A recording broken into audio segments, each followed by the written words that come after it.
नाज़रीन, रुपया पैसा में आपको खुशामदीद कहते हैं। मैं हूं अली नासिर। माजी में हमने देखा, माजी करीब के अंदर के डॉलर ने जो है वो ऊंची छलांगे मारी। बहुत लंबी स्टोरी है, कहानी अंदर की, वो भी बड़ी तवील है कि सिलसिला क्या था। फिर मैं बताऊंगा तो बाकर साहब नाराज हो जाएंगे। कुछ राज की बातें हमें भी पता हैं, लेकिन हम राजदार हैं, सारे राज की बातें हम नहीं बताएंगे। कुछ मुल्क के मुफाद में और कुछ अफराद के मुफाद में। बात यह कि फिर उसके बाद हमने देखा कि डॉलर की कदर के अंदर एकदम कमी आई। लोग कह रहे हैं अरे यार ये क्या हो गया। एक हमारे मुल्क के अंदर अरे यार कुछ नहीं होता, मतलब ये तो आप भूल ही जाएं कि अचानक हमारे मुल्क में कुछ नहीं होता। हमारे दिमाग बहुत ज्यादा चलता है, अचानक कोई चीज नहीं करते। चाहे शुगर क्राइसिस हो, शुगर माफिया हो, अचानक कोई चीज नहीं होता। अरे शुगर की शॉर्टेज हो गई, अरे आटा की शॉर्टेज हो गई, आटा माफिया हो। ये सब चीजें प्री प्लान्ड होती हैं और उसके तहत होती हैं। मैं ये नहीं कह रहा कि कोई मनफी उसके अंदर कोई रुझान होगा, लेकिन आपको पता है उसके अंदर हॉट मनी का बहुत अहम किरदार। और जाहिर बात है बाकर साहब बड़े टाइट कॉर्नर में आ गए। लेकिन अब जैसे भी मैंने जैसे आपको कहा कि कुछ मुल्की मुफाद के अंदर, कुछ अफराद के मुफाद के अंदर ज्यादा बात नहीं करेंगे। मुख्तसरन ये है कि जो बात सुनने में आई है, जो चीज आपके सामने आ रही है, वो ये है कि डॉलर की कदर में खातिर खा हमने कमी देखी। One cannot put it in percentage terms, but let's say around 5% fluctuation dollar के रेट के अंदर डाउनवर्ड रही। अपवर्ड तो खैर मत पूछें, अपवर्ड तो एकदम गया फिर मामला, लेकिन अब कुछ काबू में आया है। कितना काबू में रहेगा इसके मुतालिक बात करेंगे। वजीर आजम इमरान खान साहब ने कुछ अच्छे इकदाम लिए, उसको अप्रिशिएट करना चाहिए। देखिए, मैंने वजीर आजम इमरान खान साहब और उनकी काबीना के ऊपर तब तनकीद बहुत की जब चंद काम ऐसे हुए जो मेरे नजदीक गलत थे, लेकिन अब जो काम अच्छे कर रहे हैं उसके अंदर उनको अप्रिशिएट करना चाहिए। और सच बात यह है कि इतना मुश्किल वक्त, बहुत मुश्किल वक्त, मैं आपको बताऊं बहुत ही मुश्किल किस्म का इम्तिहान, और बिल्कुल ऐसा महसूस हो रहा है जैसे पूरा मुल्क जो है वो जेल में जा चुका है, सारी दुनिया जेल में डल चुकी है। ऐसी कैद, इंसान से खौफजदा, अजीब किस्म का एटमोस्फेयर, घर घर लड़ाइयां, अजीब किस्म की टेंशन, मुश्किलात, गरीब आदमी के बुरे हाल, सोशल मीडिया के ऊपर जो मनाजिर मैं देख रहा हूं। फिर उसके बाद हमारे मुल्क के अंदर आपको पता है ABCD, एनीबडी कैन डॉक्टर। हमारे मुल्क के अंदर हर बंदा डॉक्टर है। आप जरा सा खांस दें, तरह तरह की आपको वो इलाज और नुस्खे बताएगा। लेकिन इस मसले का हल, वो डाउ यूनिवर्सिटी वालों की मैंने बात सुनी है, उनके वाइस चांसलर ने जो बात की, बड़ी मंतकी बात है।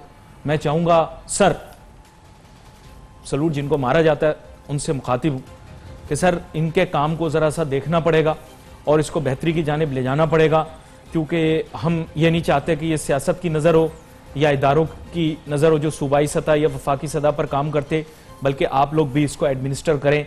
और मेरे ख्याल से जो मैंने डाउ यूनिवर्सिटी के वाइस चांसलर की गुफ्तगू सुनी है और जो उन्होंने बताया कि इस तरह से उसका इलाज, या वैक्सीन तो नहीं है, बेसिकली प्रीएम्प्टिव मेजर भी हो सकता है और पोस्ट भी आप कह सकते हैं उसको, इलाज के तौर पर भी, तो उसके ऊपर सर नज़रसानी भी करें, उनको फंड्स भी जारी करें और डॉक्टर भी उनके साथ शामिल हों और उनके साथ मिलकर इस शोबे में तहकीक करें। दुनिया भर में इस मामले पर बात हो रही है। इंशाअल्लाह मैं पुर उम्मीद हूं कि मेरा रब इस मर्ज के इलाज के लिए और शिफा के लिए जरूर कोई ना कोई तरीका इंसान को देगा।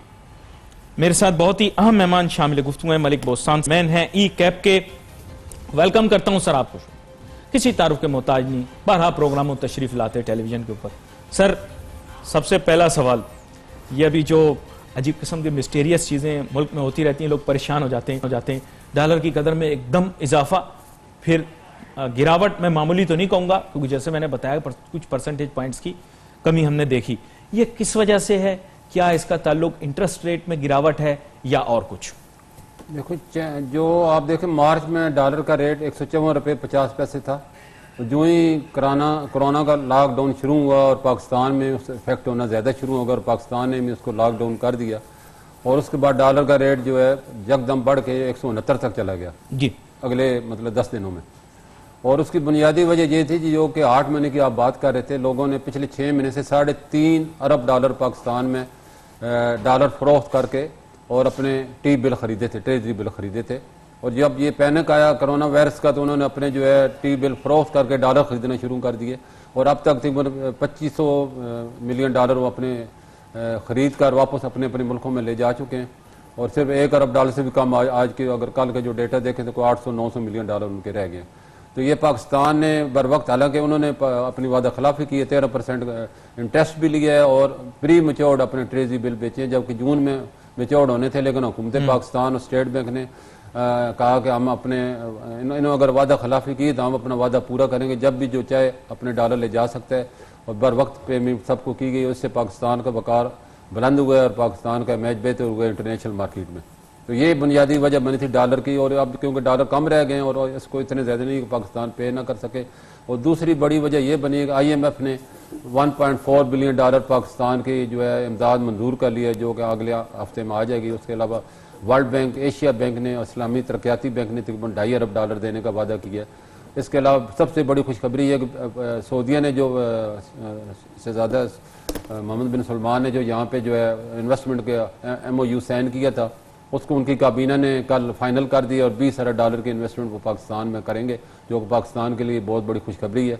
इसके अलावा जो पेरिस क्लब और G20 कंट्री ने पाकिस्तान ने जो तकरीबन 13 अरब डॉलर पे करने थे इस साल, अगले 1 साल में, उनको 1 साल के लिए रीशेड्यूल किया है। तो इन सारी वजूहत ने पाकिस्तान को, रुपये को सपोर्ट किया है। उसके अलावा हुकूमत ने पिछले 4 हफ्तों में तकरीबन 4% जो है वो उन्होंने अपना इंटरेस्ट रेट कम किया है। उसकी वजह से बाहर का इन्वेस्टर था, जो फॉरेन इन्वेस्टर था, उसने अपने डॉलर बेच के बड़ी तादाद में स्टॉक एक्सचेंज के शेयर खरीदे हैं पिछले 2 दिन में, और 3,000 के आज मैं पढ़ रहा था, कल तकरीबन 2,000 बढ़े थे और आज जो है 1,000 से ज़्यादा बढ़ चुके, तकरीबन 3,000 के स्टॉक बढ़ चुका है। तो इससे पाकिस्तानी रुपये को सपोर्ट मिली है और यही बुनियादी वजह बनी है पाकिस्तानी रुपये को मजबूत करने की। और रुपया जो है 167 से कम होकर 163 पे आ गया, और आने वाले दिनों में और भी रुपया मजबूत होगा जी इंशाल्लाह ताला। चलें, लेट्स होप सो। आपने काफ़ी गुड न्यूज़ दी है, अच्छी बात है।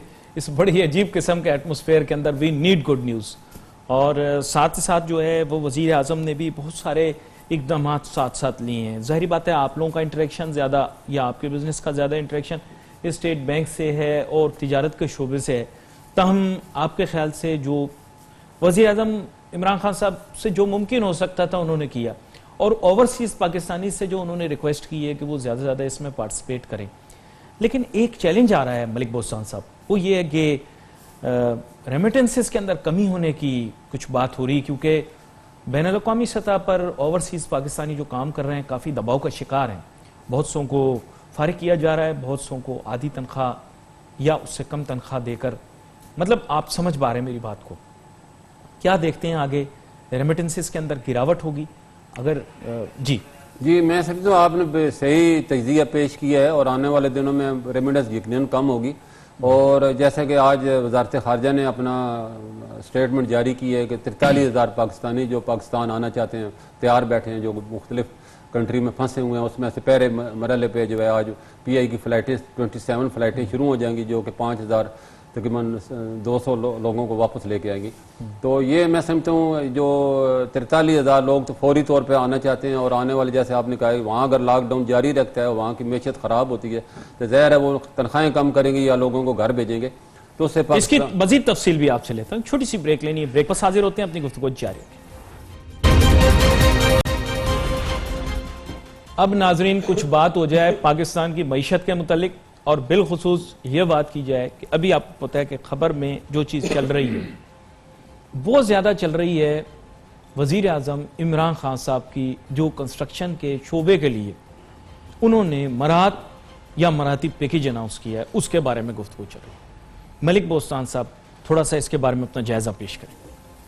देखो जी, ये बहुत बर वक्त फैसला किया है और उसकी ज़रूरत भी थी। और मैं समझता हूँ पिछले 2 साल से आबाद एसोसिएशन और तमाम इससे रिलेटेड लोग जो है हुकूमत से बार बार यही दरख्वास्त कर रहे थे कि पाकिस्तान की इकानमी स्लो डाउन हो चुकी है और हमारी 50% से ज़्यादा इकानमी अनडॉक्यूमेंटेड है, और जो पैसा ब्लैक मनी नहीं है वो अनडिक्लेयर मनी आप कह सकते हैं, तो उसको गलत मैंने पहना के इसको रोक दिया गया, जिससे पाकिस्तान की मैशत को नाकाबिल तलाफी नुकसान अभी तक हो चुका है। और अब भी बर वक्त वज़ीर आज़म साहब ने इस चीज़ का जो फैसला किया है और उसको जो नया आर्डीनेंस जारी किया है, इससे पाकिस्तान की इकानमी भी बेहतर होगी, और मैं समझता हूँ पाकिस्तान का रुपया भी मजबूत होगा और पाकिस्तान की मैशत भी मजबूत होगी। मैं आपको ये बताता चलूँ कि हुकूमत ने 50 लाख घरों बनाने का जो ख्वाब दिखाया था लोगों को, ख्वाब पूरा होने का वक्त आ गया है, और कोई वजह नहीं कि पाकिस्तान 10 लाख सालाना घर ना बना सके। इस वक्त मैं आपको बताऊँ पाकिस्तान की आबादी जो है 2% सालाना के हिसाब से उसमें इजाफा हो रहा है। हर साल तकरीबन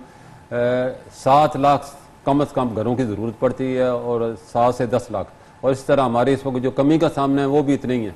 तो मैं समझता हूँ इस वक्त